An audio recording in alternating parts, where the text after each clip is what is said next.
മുഅ്മിനീങ്ങൾക്ക് സന്തോഷിക്കാനുള്ള വകയായി അള്ളാഹു നൽകിയ 2 പെരുന്നാളുകളാണ് ചെറിയ പെരുന്നാളും വലിയ പെരുന്നാളും. ഈദുൽ ഫിത്ർ, ഈദുൽ അദ്ഹ.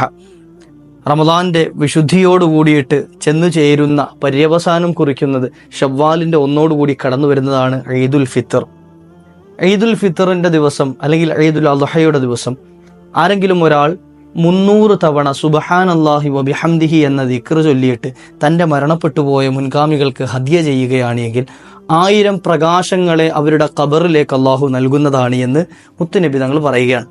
ഈ 1000 പ്രകാശങ്ങളുടെ വലിപ്പമോ വീതിയോ അതിൻ്റെ അളവോ എന്ന് നബി തങ്ങൾ പറഞ്ഞിട്ടില്ല. അതൊക്കെ അള്ളാഹു കൊടുക്കുന്നതാണ്. എത്രയാണ് എന്ന് റബ്ബിന് മാത്രം അറിയുന്നു. ഇനിയോ ഇത് ചൊല്ലിയ ആൾ മരണപ്പെട്ടുപോയി, എന്നാൽ ആ മരണപ്പെട്ടുപോയ വ്യക്തിയുടെ ഖബറിലേക്കും ഇതേ നന്മയെ അള്ളാഹു സുബ്ഹാനഹു വ തആല എത്തിച്ചു കൊടുക്കുന്നതാണ് എന്ന് മുഹമ്മദുർ റസൂലുള്ളാഹി സ്വല്ലല്ലാഹു അലൈഹി വസല്ലം. അപ്പോൾ പെരുന്നാളിൻ്റെ ആഘോഷങ്ങൾക്കിടയിൽ നമ്മുടെ മുൻഗാമികളെ മറന്നു പോകാതിരിക്കുക. ഒരു 300 തവണ അവർക്ക് വേണ്ടി ഒരു ചെറിയ ദിക്ർ ചൊല്ലി ഹദിയ ചെയ്യുക. അള്ളാഹു ഭാഗ്യം നൽകട്ടെ.